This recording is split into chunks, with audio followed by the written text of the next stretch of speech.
ഭംഗി ശരിക്കും ആസ്വദിക്കണമെന്നുണ്ടെങ്കിൽ കാലത്ത് തന്നെ വരണം. നിങ്ങൾ കർമ്മ റോഡ് വന്നിട്ടുണ്ടോ പൊന്നാനി?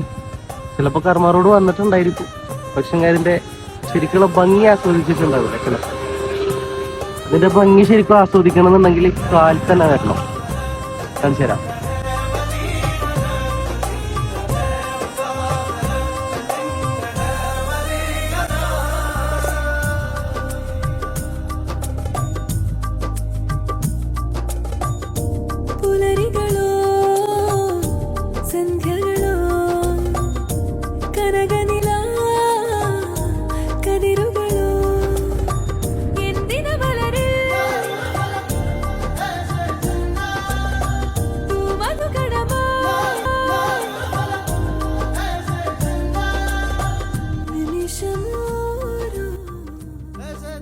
അപ്പൊ ഓക്കെ ബൈ, അടുത്ത വീഡിയോ ആയിട്ട് കാണാം.